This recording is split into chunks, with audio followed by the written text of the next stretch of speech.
vida. Gracias por llamarnos a salvación. Gracias por esa enorme compasión y misericordia que has tenido con cada uno de nosotros, oh Señor compasivo. Tú eres bueno todo el tiempo en gran manera.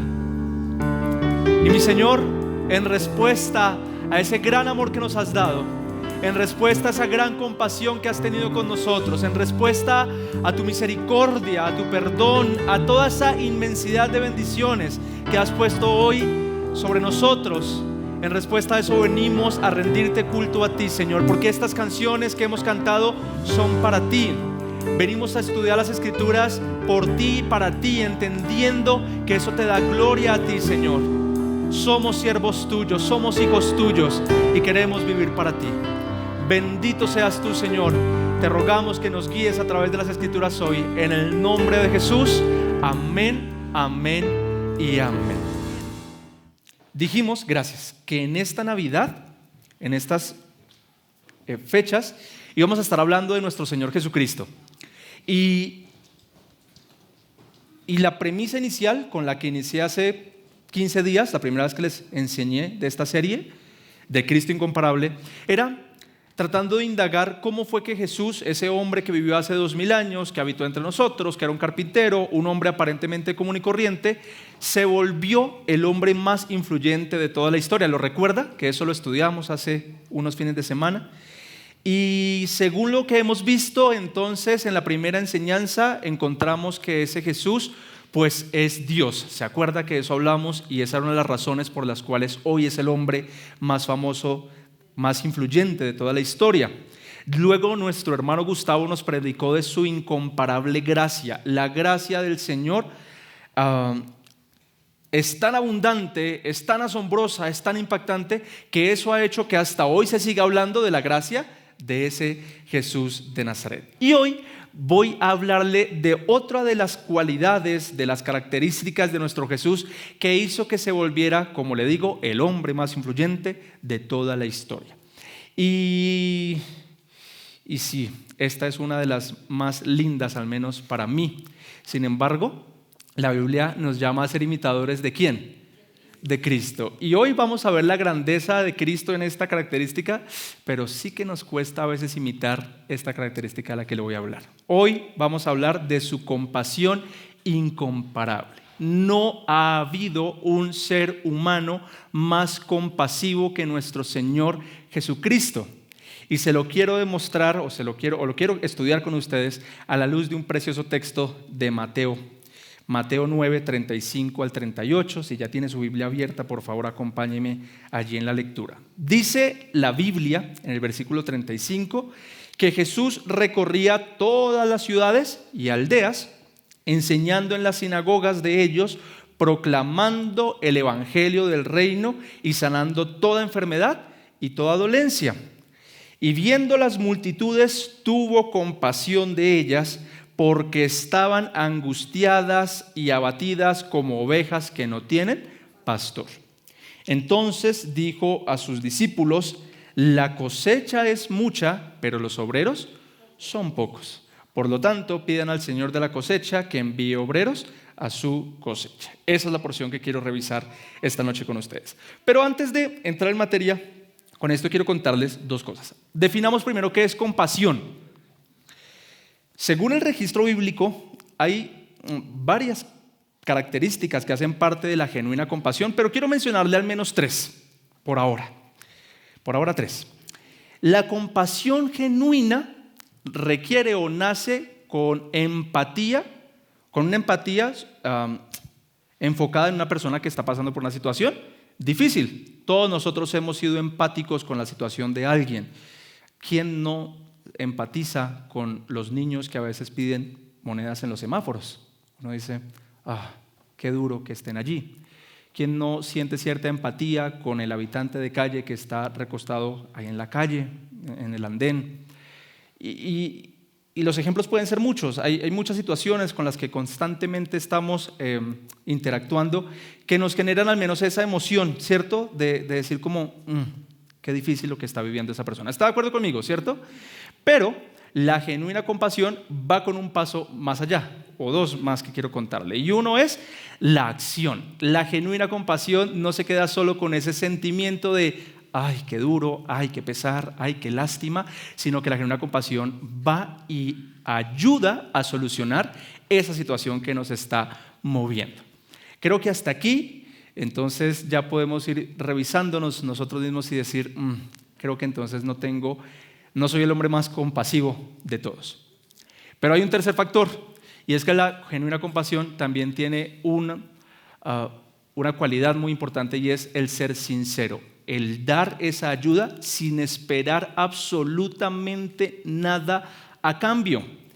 Y en eso pecamos la mayoría. ¿Por qué? Porque cuando ayudamos a alguien, vemos a alguien que está pasando por una necesidad y le llevamos, por ejemplo, a una familia que está en necesidad, le llevamos un mercadito y se lo entregamos y la persona no nos dice ni gracias, la frase nuestra ¿cuál es? Oiga, pero es que ni las gracias me dio, ¿no? Al menos debería decirme gracias. Entonces ahí se desdibuja un poco la genuina compasión, porque la genuina compasión no espera absolutamente nada a cambio. Le pregunto, ¿se considera usted una persona compasiva? ¿Sí o no? Respóndase allí. Jesús sí fue extremadamente compasivo y en este texto lo vamos a revisar.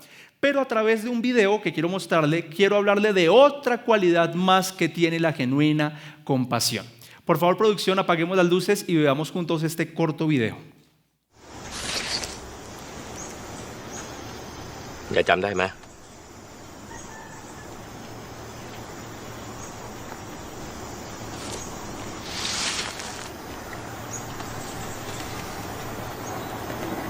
His name is Gordon. He's my father. He was a soldier. While he was a prisoner of war, it was hell. He didn't believe there was goodness in the world anymore. And when the war ended, he changed. His faith returned. He dedicated his life to help other people.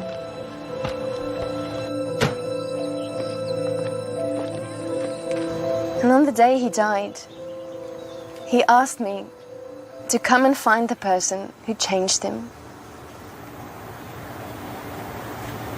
What did you say to him?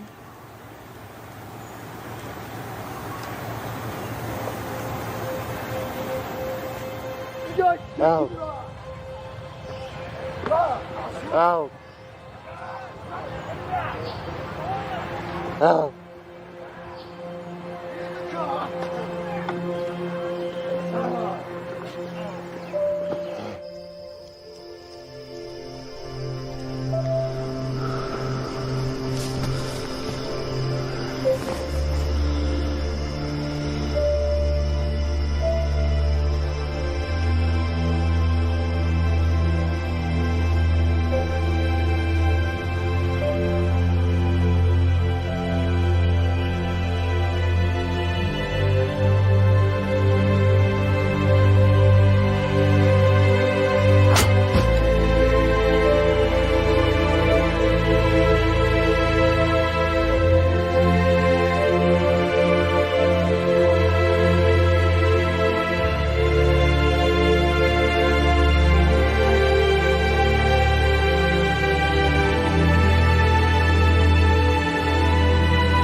You didn't say anything?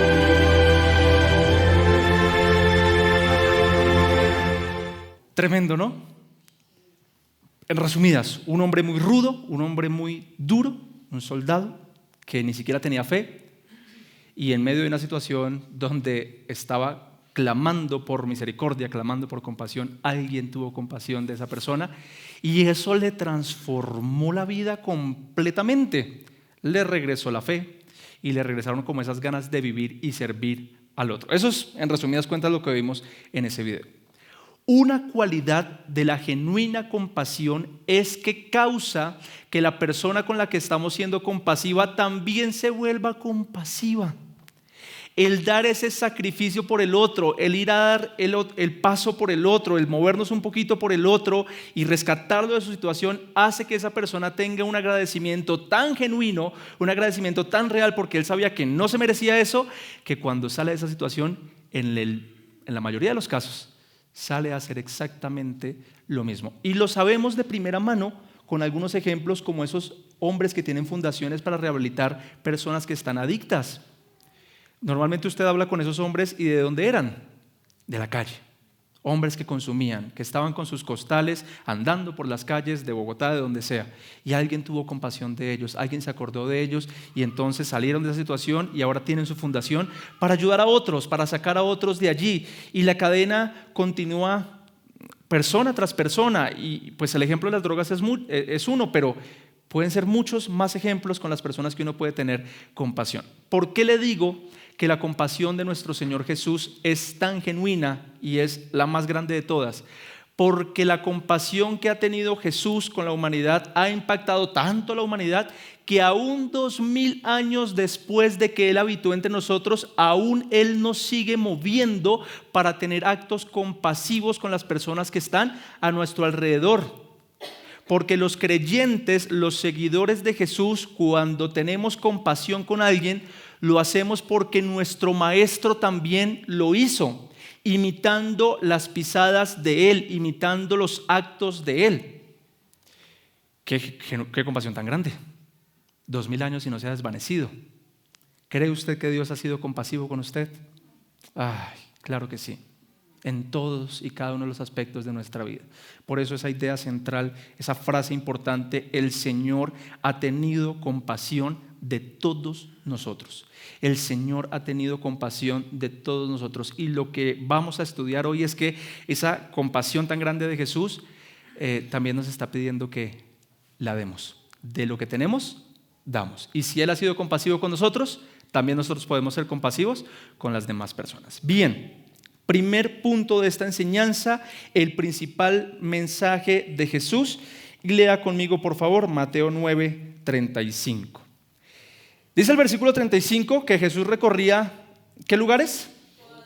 Todas las ciudades y aldeas, enseñando en las sinagogas de ellos, proclamando el evangelio del reino y sanando toda enfermedad y toda dolencia. Permítame hacer un alto aquí para darle un poquito de contexto de la realidad de los judíos en aquella época. Seguramente usted lo ha visto en películas, ¿cierto? ¿Cómo vivían los judíos en aquel entonces? ¿Qué situación tan complicada? Por ahí estuve alguna vez leyendo un artículo que decía que de las condiciones más difíciles de vida es la extrema pobreza. Y el artículo decía que la extrema pobreza se define como alguien que solo tiene un alimento durante 2 días. Ya sea desayuno, almuerzo, comida, durante 2 días solo puede comer una vez. Eso es la extrema pobreza y esa es una de las condiciones más difíciles de llevar para un ser humano. Pero por debajo de la extrema pobreza está la esclavitud. Porque aunque tú vivas en extrema pobreza, si por alguna razón te llega a ir bien con algo, encontraste algo, pues puedes surgir, puedes salir adelante. Pero mientras que seas esclavo, mientras que estés bajo el dominio de alguien, todo lo que tú decidas, todos tus sueños, todos tus ganas de salir adelante, se ven sujetas a lo que tu amo defina para ti. Punto. Estás totalmente limitado a lo que tu amo diga. ¿Y los judíos eran esclavos de quiénes?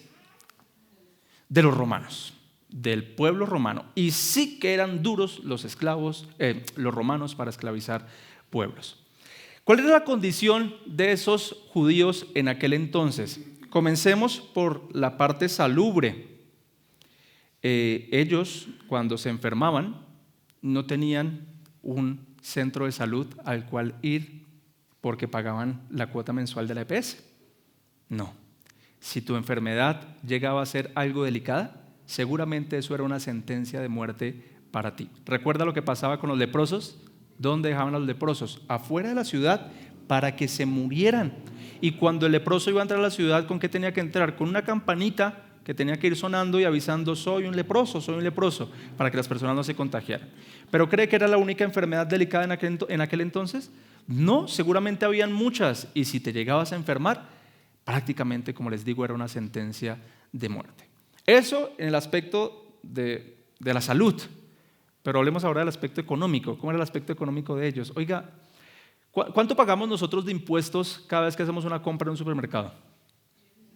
19%, y dependiendo de la compra puede ser más o menos, ¿cierto? El porcentaje. Se estima que el impuesto, el porcentaje de impuesto que le cobraban los romanos a los judíos era del 60% y en ocasiones más. ¿Eso qué quiere decir? Si el hombre de la casa salía al lago a pescar y durante las 2 o 3 horas solo cogía 10 pescaditos y llegaba a la orilla, ahí estaba el cobrador de impuestos, y de los 10 pescaditos le iba a quitar 6, y con los otros 4 tenía que sobrevivir. ¡Qué complejo! Eso hace que la sociedad se corrompa, eso hace que salga a flote esa expresión de el más vivo gana, ¿cierto? Toca lucharla, toca buscar como sea, toca hacer trampa, toca buscarla por aquí, buscarla por allá, porque la economía escasea. Hay gente que dice: yo hubiese querido vivir en la época en la que vivió Jesús. Pues chévere ir a conocerlo, ¿cierto? Pero hasta ahí, como unos cuantos, escuchar un sermón de él y que nos devuelvan, ¿cierto? Ya, pero pasar muchos años allá no. Y las demás situaciones también eran bien complejas. La carga espiritual que había sobre el pueblo era muy difícil. Los fariseos, que eran los pastores de la época, ponían cargas muy fuertes sobre el pueblo para encontrar la salvación. ¿Quieres ser salvo? Tienes que hacer esto, y dentro de las cantidades de tareas que les ponían, ofrendar. Tienes que traer tanto dinero aquí a la sinagoga, tienes que conseguir tanto, porque si no, no te alcanza para tu salvación. Sí que le molestaba a Jesús ese tipo de enseñanzas. Entonces, por donde uno mirara, la realidad de ese pueblo judío en aquel entonces, caótica, difícil de estar allí. Y Jesús, el Dios Todopoderoso, el creador de este universo, de toda la historia del pueblo judío, decidió venir preciso en ese momento de esclavitud con el pueblo romano. ¿Cuántos judíos crucificaban al día? Muchos. Muchísimos judíos crucificaban al día. Jesús tal vez hubiese podido venir en la época del rey David, cuando el pueblo estaba en un momento de esplendor, o en la época de Salomón, o en cualquier otro de los momentos donde el pueblo pudo haber estado un poco mejor. Pero nuestro Dios incomparable, nuestro Dios sumamente compasivo, decidió venir y hacerse como uno de nosotros, precisamente en una de las realidades más duras del pueblo judío, y habitó entre ellos. Ahora, ¿quién es este Jesús que se hizo hombre? Hermanos, todos aquí sabemos que es el creador del universo. Todos sabemos de las capacidades que tenía Él siendo Dios. ¿Cuántos milagros no hizo ese hombre? ¿Cuánta de la naturaleza no le obedecía solo a la voz, al llamado de su voz? Y aún así, vino y no inauguró un templo en su nombre. No se quedó en una silla bonita esperando a que todos los del pueblo vinieran a Él. ¿Qué hizo Él? Él fue y estuvo con ellos. ¿Se imagina donde nosotros tuviéramos las capacidades de Jesús? Que nosotros tuviéramos esa capacidad de hacer milagros a voluntad propia. ¿Qué cree que pasaría con nosotros? ¿Qué cree que pasaría con usted? ¿Cree usted que iría de hospital en hospital sanando personas? Yo creo que nos ganaría el orgullo y inauguraríamos un templo en nuestro nombre, y tal vez alguno empezaría a cobrar lo que usted desee pagar por el milagrito. ¿Cierto? Somos bastante orgullosos, pero nuestro Jesús, gracias a Dios, supremamente compasivo, pues no fue así. Jesús vino a este mundo en esa realidad y fue a ellos. Dice el versículo 35, en la primera idea, que Jesús recorría todas las ciudades y aldeas, no puso excepción alguna de lugar. No es que yo por ese lugar no voy porque tal vez es muy peligroso, o a ese lugar no voy porque allá están los ricos y entonces no quiero compartir con ellos, o la cantidad de cosas y excusas que a veces ponemos nosotros cuando vamos a dar algo a tener compasión, un poco de limitantes. Jesús no las tuvo. Jesús recorrió todas las ciudades y aldeas de la región de Galilea. Yo recuerdo alguna vez en Villavicencio entregando mercados en un sector muy difícil que se llama Quirpas.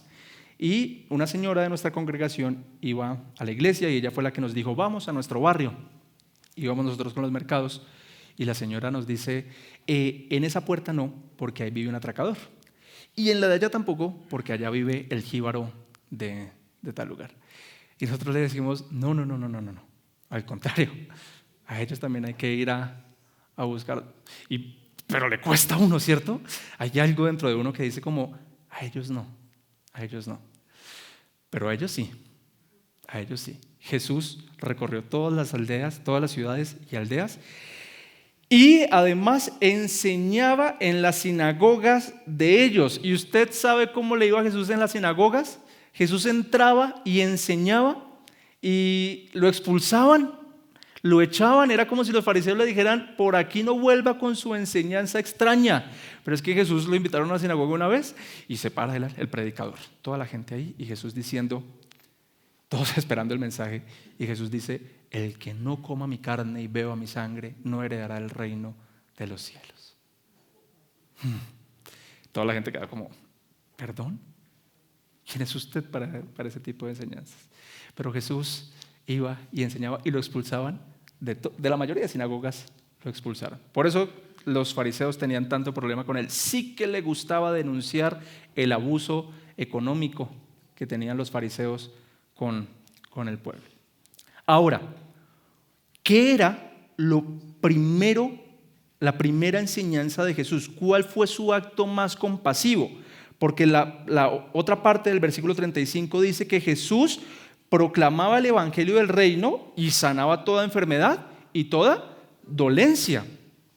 Qué bien, ya vamos a hablar de que Jesús sana enfermedades y sana dolencias, pero su principal mensaje, la evidencia más grande de su compasión, es que Él proclama el evangelio del reino. Jesús iba primero sanando el alma, sanando el espíritu, porque eso es lo más urgente, eso es lo más importante que todo ser humano necesitaba en aquel entonces y sigue necesitando hoy. Y nuestra lógica apunta a que tal vez la mayor necesidad de esas personas hace 2000 años era la comida, era la salud, era el alimento. Bueno, la cantidad, el listado que nosotros podamos llegar a imaginar. Pero Jesús entiende que lo más importante es que esas personas se reconciliaran con Dios. Porque ¿de qué le servía a Jesús sanar por unos instantes a una persona? Y cuando hablo de unos instantes hablo de algunos años.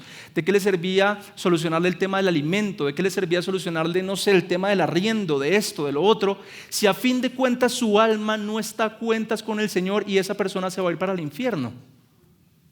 No sirve de absolutamente nada. Nada. Por eso Jesús iba primero proclamando el mensaje del evangelio. ¿Y cuál es ese mensaje? ¿Qué significa la palabra evangelio? La palabra evangelio significa buenas noticias. ¿Y cuáles son esas buenas noticias? Que Dios amó tanto, Dios los amó tanto, que me ha enviado a mí, decía Jesús, para que si crees en mí, seas salvo. No necesitas absolutamente nada más. Cree en mí, sígueme a mí, mírame a mí. Esa era la enseñanza principal de nuestro Señor Jesús. Arrepiéntete de tu vieja manera de vivir, renuncia a todo lo que tienes y ven tras mí. Ese era el mensaje, ese es el mensaje importante, porque solo eso salva. La religión salva de ninguna manera. ¿De qué te sirve a ti darle un poco de pasos a las personas si por medio de esos pasos nunca van a alcanzar la perfección y solo los perfectos verán a Dios?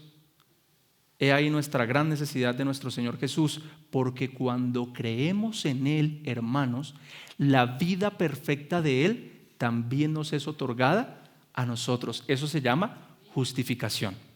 ¿Cuántos aquí han sido justificados? Amén. Hemos sido justificados por Él. Y eso es lo importante. Nos suele ocurrir que nuestra empatía con las personas es por necesidades de este mundo. No tienen para comer, no tienen para el arriendo, no tienen para la razón que sea. Pero se nos olvida con mucha frecuencia que la mayor urgencia de esas personas con las que estamos sintiendo empatía es que no tienen el mensaje de salvación. No tiene el mensaje de salvación. Ahora, eso es lo importante, pero lo otro deja de ser importante. No.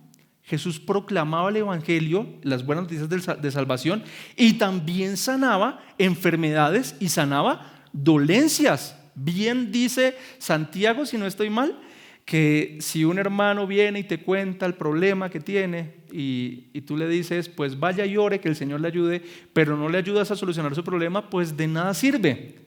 Hermanos, ¿cuánto no nos ha dado el Señor como para que no tengamos para ayudar a una persona que está pasando por una necesidad? Y no estoy hablando solo del aspecto económico. ¿Cuánto no te ha dado el Señor de su amor? ¿Cuánto no te ha dado el Señor de su compasión, de su misericordia, de su consejo, del conocimiento de las Escrituras, como para que tú no tengas una palabra de aliento para darle a alguien? Es que solemos ser tan egoístas. Somos demasiado egoístas y aunque no lo queramos reconocer, la frase que está arraigada en nuestro corazón es: yo estoy dispuesto a ayudar mientras que yo no me incomode, mientras que a mí no me muevan la barca, mientras que yo no salga de mi burbuja, mientras que yo no salga de esta cantidad de cosas que me ha dado el Señor, yo estoy dispuesto a ayudar y a dar todo lo que sea necesario de mí. Qué mal. La vida con Jesús es una vida de sacrificios. Y si hay algo que Jesús nos llama a hacer es abandonar la barca, como lo llamó a Pedro, y a dar esos pasos de fe por amor al otro. Por amor al otro. Eso lo hizo nuestro Señor Jesucristo, siendo quien es, teniendo las capacidades que tiene, vino y habitó en medio de ese pueblo y estuvo con ellos, predicándoles, sanándolos, alimentándolos, abrazando leprosos, estando con quienes. ¿Quiénes eran los cercanos de Jesús? Los rechazados y marginados de la sociedad en su gran mayoría. ¿Habían personas con dinero y de buen nombre alrededor de Jesús? Claro que sí, pero les costaba más. Les costaba más. Bien dijo Jesús, qué difícil es que un rico entre al reino de los cielos. Y eso no es ninguna metáfora, es en serio. Porque amamos tanto, aman tanto las cosas de este mundo, aman tanto, echaron tantas raíces en este mundo que se les ha olvidado que somos llamados a desprendernos de este mundo. Porque no somos de este mundo.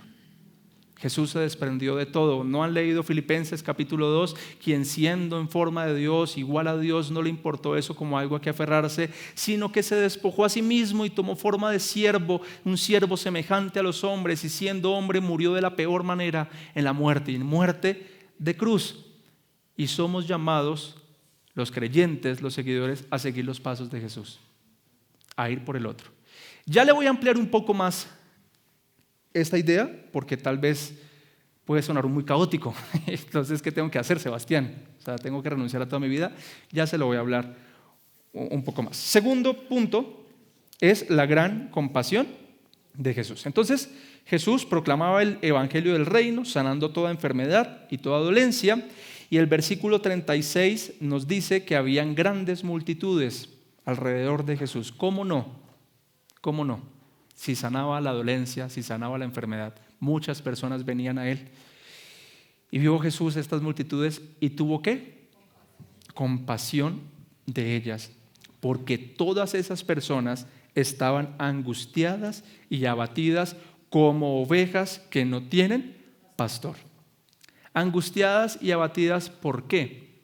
Por la razón que sea, por el problema que cada una de esas personas podía llegar a tener. Hermanos, cada uno de nosotros es un mundo diferente. Cada uno de nosotros tiene sus problemas, sus luchas, sus circunstancias. Y allá afuera también hay un mar de gente con sus problemas, sus luchas y sus circunstancias. Y solemos juzgar ¿bajo qué? Bajo la primera perspectiva, ¿no? Bajo la primera apariencia. Y poco nos acordamos de revisar qué hay detrás. Pero Jesús sí mira qué hay detrás. Jesús ve a esta multitud de personas y Él sabe que estas personas que están allí están muy angustiadas y muy abatidas. Esa era la realidad de esa multitud que estaba allí. Le pregunto, ¿cree que esa realidad ha cambiado hoy, 2024, a puertas del 2025? ¿Cómo están las personas hoy? Las personas hoy siguen estando angustiadas y abatidas. Y no estoy hablando solo de los que están afuera. incluso de los que están dentro de las congregaciones cristianas, están angustiadas y abatidas. Hagamos un ejercicio mental. Creo que ya con algunos lo he hecho, pero acompáñenme en este ejercicio mental. Imaginémonos por unos instantes que Jesús decide encarnarse hoy, 27 de diciembre 2024, y llega aquí a Chía como un ser humano común y corriente. ¿Qué cree que vería Jesús?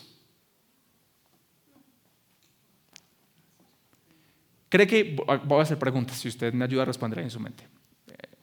¿Cree que vendría a esta congregación? Yo creo que sí. Y sospecho que él se subiría a predicar. Por supuesto, yo le entregaría el micrófono, ¿cómo no?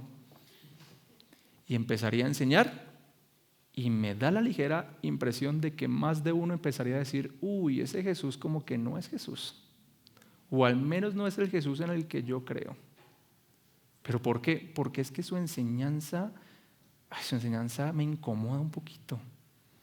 Y entonces, no sé, pero en muchos lugares cristianos, y espero que este no sea el caso, pero creo que lo expulsaríamos de la iglesia. Le diríamos: aquí no, aquí con tu mensaje extraño, no. Y entonces Jesús, pues con su linda misión de predicar, empezaría a recorrer las calles de Chía, ¿cierto? Chía no es por nomenclatura, o bueno, sí, ¿cierto? Pero en las veredas se pone muy complicado el tema de ubicarse. Pero tendría como que varias calles y carreras por recorrer. Pero sospecho que finalmente llegaría tal vez a la plaza central, al parque central de Chía, y haría el llamado que a él le encantaba hacer en aquel entonces, y es: el que tenga oídos para oír, que oiga. Eso básicamente significa: vengan y pónganme atención, que quiero decirles algo.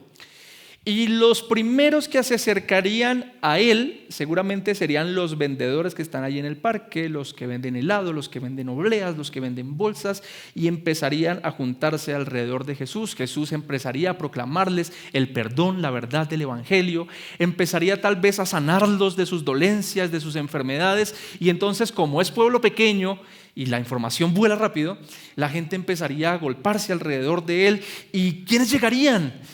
Llegarían las prostitutas, llegarían los jíbaros, llegarían los atracadores, llegarían las personas que están rotas por dentro y que saben que necesitan a alguien que les ayude en medio de su situación, en medio de su condición, y estarían allá alrededor de Jesús. Y mientras tanto, los creyentes, los asistentes a la iglesia, tan santos, tan pulcros, miraríamos con recelo tal vez a Jesús un poco de lejos, porque tal vez a algunos les daría vergüenza que los vieran con ese tipo de personas. Y algunos tal vez serían simpatizantes desde afuera y no se acercarían a Jesús precisamente por lo mismo, por vergüenza. ¿Tú qué harías? ¿Irías o no? ¿Crees que necesitas tanto perdón como lo necesitan ellos? ¿Necesitas tanta compasión y misericordia como lo necesitan ellos? ¿O tú estás mejor que ellos? Oh, bienaventurados los pobres de espíritu, bienaventurados los que lloran, bienaventurados los que están rotos por dentro, porque ellos van a recibir consolación. Creo que muchos de aquí iríamos con él. Y Jesús empezaría a mirar rostros, personas, cada persona con su historia detrás, y sentiría esa misma compasión que sintió hace 2000 años, porque la gente estaría tan angustiada y tan abatida. ¿Y saben por qué las personas están tan angustiadas y tan abatidas? Por el mismo pecado. Porque y voy a tratar de hacer una descripción de los que se supone que están por fuera de la iglesia, no de los que están dentro de la iglesia, los que están por fuera de la iglesia. ¿Por qué estas personas estarían abatidas y angustiadas? Porque son hiperorgullosos y entonces no son capaces de pedir perdón, y entonces pierden hogares y matrimonios completos porque no son capaces de pedir perdón. Son rencorosos, apenas alguien les hace daño buscan la venganza y buscan la manera de hacerle daño a la otra persona, y entonces por eso se meten tanto en problemas. Suelen ser los de allá afuera malgeniados, celosos, iracundos, chismosos, toda esa cantidad de pecados que condena la Escritura. Y estoy describiendo a los de allá afuera, ¿cierto? Porque los de adentro, ¿cómo somos?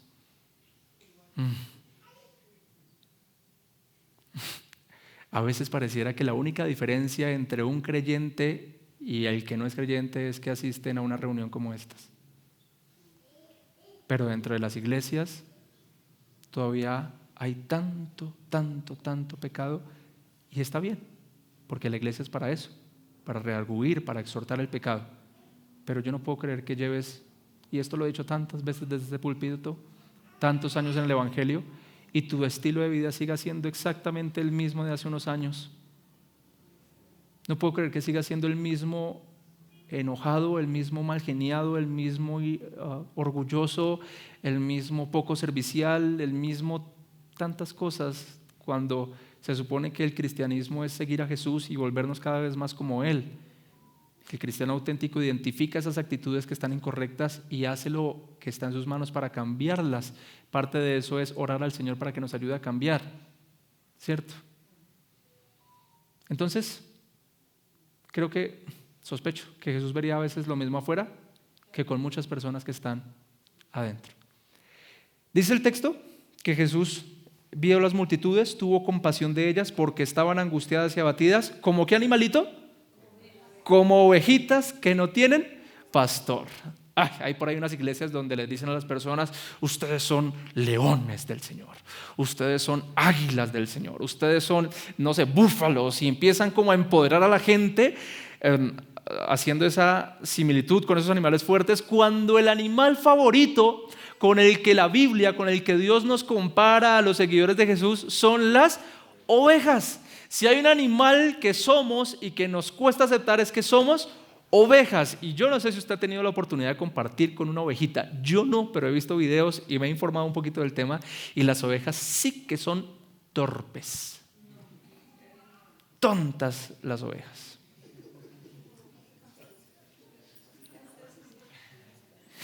¿Quién de aquí es una oveja? Comencemos a describirla un poquito. Son cegatonas. No ven a tantos metros de distancia, por lo tanto no miden el peligro, sino que van de frente y lo que ha de pasar, que haya de pasar. No tienen la capacidad de discernir cuál agua es potable y cuál agua no. Entonces, en cuanto charcos se encuentran, van mandando la boquita para poder alimentarse, saciar su sed. Confían en el lobo. No lo alcanzan a ver como un enemigo hasta que el lobo mata una, y entonces ahí todas se asustan, pero no porque el lobo se la esté comiendo, sino por el ruido y el escándalo. Pero si el lobo se hace dentro del rebaño y se queda quieto, ellas no lo alcanzan a identificar. Una ovejita sola se muere porque le crece la lana, y le crece tanto que sencillamente las paticas empiezan a fallarle, no puede ver, y es absolutamente necesario que haya un pastor que las esté esquilando, se llama, porque si no, no pueden. Y le tengo una ovejita en video. Apaguemos las luces, por favor, y miremos esta ovejita. Un video que le da la vuelta al mundo muestra una oveja que fue hallada con 35 kilos de lana encima. Estaba enferma y casi ciega por el enmarañado pelo alrededor de su cara. El animal llevaba perdido por lo menos 5 años en Australia, y todo ese peso extra le produjo daños en las patas al no poder caminar correctamente. La lana que tuvo que soportar Barak, como le pusieron, equivaldría a la mitad del peso de un canguro adulto. La oveja fue hallada por un miembro del público que se puso en contacto con Edgar's Mission Farm, un santuario cerca de Lansdale, en Victoria, a unos 60 kilómetros al norte de Melbourne. La oveja rescatada caminaba con dificultad debido al peso extremo que cargaba y que además le impedía ver a los lados. Las ovejas deben ser esquiladas al menos una vez al año. De lo contrario, el vellón, como se llama la lana, seguirá creciendo y creciendo, como sucedió en este caso. Después de ser esquilada por primera vez en muchos años, la lana de Barak pesaba 35,4 kilogramos exactamente. Barak ahora se está instalando con otras ovejas rescatadas en este santuario. un final feliz para esta triste historia. ¿Cómo se llama la ovejita? Barak. 5 añitos perdida. Tal vez otro añito más y no habría la noticia. Ay, familia, esa es la realidad de muchos, tanto allá afuera como acá adentro, como ovejas que no tienen pastor.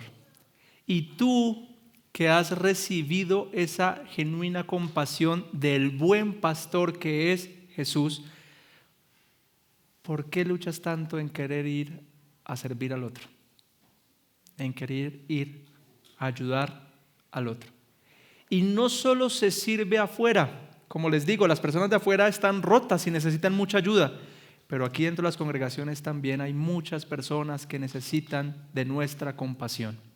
Los jóvenes necesitan de nuestra compasión, personas que empaticen con ellos, que sepan la realidad de ellos, pero que también estén dispuestos a hacer algo por ellos y a ser sinceros sin esperar nada a cambio. Las parejas matrimoniales de la iglesia también requieren compasión. Una pareja que ame al Señor, que sepa que están pasando por una situación difícil y que empatice con ellos y esté dispuesto a ir por ellos. Y la lista es muchas de las cosas que hay que hacer aquí en la iglesia. Los niños, ¿cuánta ayuda no necesitan los niños que están allá arriba? ¿Cuánta dirección? Y tú seguramente empatizas con eso y dices, yo quisiera, pero ¿por qué te detienes? No te detengas, por el contrario, vive esa compasión que el Señor ya puso en ti y da de esa compasión a otros. Una de las formas más genuinas de sentir compasión por los otros es sirviendo al Señor, ya sea en la congregación o fuera de la congregación, pero sirviendo. Y eso fue lo que llamó Jesús a sus discípulos. Tercer punto y último ya para terminar, el urgente llamado de Jesús. ¿Cómo es el llamado de Jesús? Urgente. Dice Mateo 9, 37 al 38, entonces Jesús dijo a sus discípulos, la cosecha es mucha, pero los obreros son pocos. Por lo tanto, pidan al Señor de la cosecha que envíe obreros a su cosecha. Básicamente, lo que le está diciendo aquí Jesús a sus discípulos es, hay muchas personas que están necesitando de compasión, ser enseñadas, pero hay pocos obreros. Y la realidad sigue siendo la misma hoy en día. Hay pocos obreros. Pero me encanta sobre quién pone la carga de esto. ¿Sobre quién puso sus ojos Jesús en este versículo? Sobre sus discípulos. Entonces Jesús no les dice a ellos cómo, ay, qué duro que estas personas estén así abatidas, cargadas y como ovejas que no tienen pastor. Hay que orar para que el Señor les solucione el problema. No, Jesús les está diciendo, hay que ir, hay que hacer algo por ellos, hay que buscarlos. ¿Y alguno de ustedes se considera discípulo de Jesús? Por lo tanto, esa carga, en el buen sentido de la palabra, también está sobre nosotros. Sí que nos encantan los beneficios de ser creyentes. ¿Cuáles son nuestros beneficios de ser creyentes?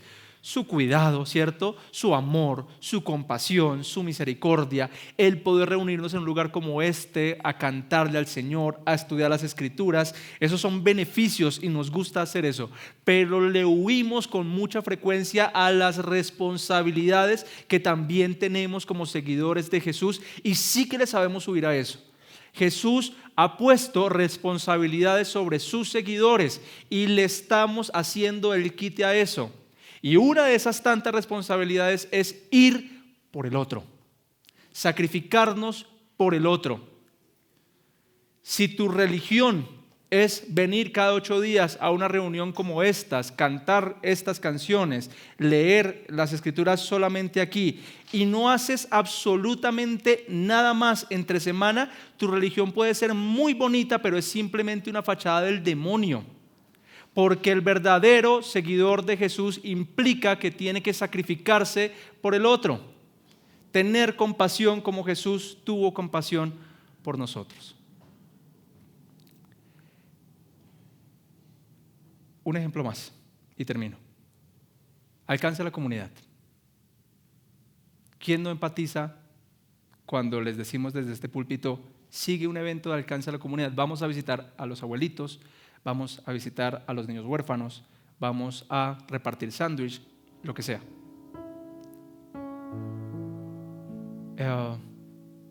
Y todos levantan la mano. Claro. Listo. ¿Quiénes están dispuestos a dar? Empecemos por dar. Y las manos empiezan a bajar. Por la situación que sea. Miren, no los quiero juzgar. No los quiero juzgar, pero las manos empiezan a bajar. Sin embargo, hay muchas personas aquí que dan. Y dan con alegría, y eso lo agradezco mucho. Ahora, ¿quiénes vamos a ir? Porque siempre que salimos a esos eventos, nunca dejamos el mensaje del evangelio por fuera. Porque no se trata de ir a entregar un mercado y ya, no se trata de ir a entregar un sándwich y ya, no se trata de ir a visitar a los niños del orfanato y darles un regalo y ya. Pedimos puertas abiertas para que se nos permita predicar el evangelio. ¿Y quiénes están dispuestos a eso? Y ya las manos empiezan a bajar considerablemente por la razón que usted considere. Si no, es que preciso esa fecha no puedo, y está bien. Entonces, si no puede a través de los espacios que la iglesia le abre para que usted sea compasivo con otros, hágalo usted en familia. Yo estoy convencido de que a muchos de ustedes mes tras mes les alcanza para comprar un pan tajado, un jamón y un queso, para armar unos sanduchitos y salir en el carro que el Señor les dio para buscar personas y darles una palabra de aliento y darles algo de comer. Yo estoy seguro que dentro de sus ocupaciones algunos de ustedes pueden encontrar un espacio tal vez para ir al orfanato, para ir a los hospitales, para orar por las personas. Incluso, no sé si aquí en Chía hay cárcel. ¿Hay cárcel acá en Chía? ¿No? Ok. Tantas opciones que hay para ser compasivos, pero vivimos muy metidos en nuestra burbuja. Muy metidos en nuestra burbuja. Bien dijo Jesús en Mateo 25, capítulo difícil: por cuanto tuve hambre y me diste de comer, por cuanto tuve frío y me vestiste, por cuanto estuve en la cárcel y me visitaste, por cuanto estuve en el hospital y fuiste a verme. Bienvenido al reino de los cielos. ¿Y cuándo hicimos eso por ti, Señor? Por cuanto lo hicieron por uno de los más pequeños, también lo hicieron por mí. Pero a ustedes les digo: por cuanto tuve hambre y no me alimentaste, por cuanto fui un forastero y no me recibiste en tu casa, por cuanto tuve frío y no me vestiste, vete al lago de fuego eterno. ¿Y cuándo no hicimos eso por ti, Señor? Por cuanto no lo hiciste por uno de los más pequeños, tampoco lo hiciste por mí. Yo les dije al principio que esta es una de las cualidades del Señor que más nos va a costar imitar. Pero al menos quiero generar esa conciencia en todos nosotros para revisar si estamos siendo lo suficientemente compasivos. Él sí es compasivo. Él es extremadamente compasivo. Si hay algo por lo que nuestro Señor Jesús, a quien adoramos, a quien servimos, quien nos ama, es que Él es excesivamente compasivo. Y en eso no tenemos duda alguna, ¿cierto? Amén a eso. Pues hermanos, si algo podemos hoy aprender de Él, es ese granito de compasión. Vayamos por el otro. ¿Está bien? Le animo a que se ponga en pie y oramos juntos al Señor.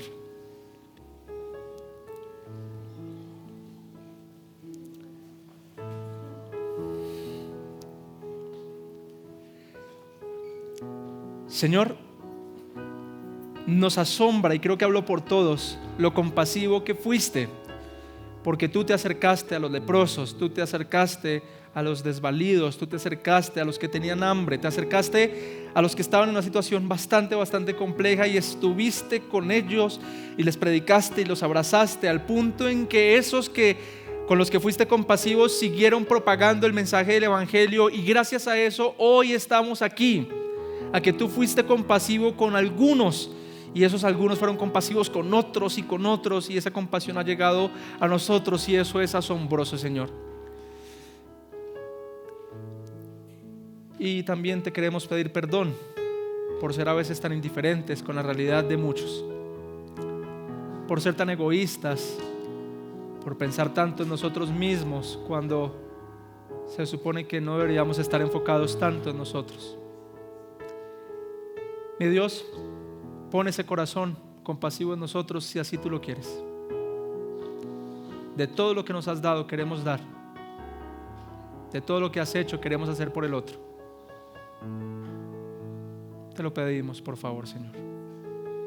Gracias por este sermón de hoy, por por tu incomparable compasión, por tu incomparable gracia, por ser nuestro Dios incomparable. Oramos a ti en el nombre de nuestro Señor Jesucristo. Amén y amén.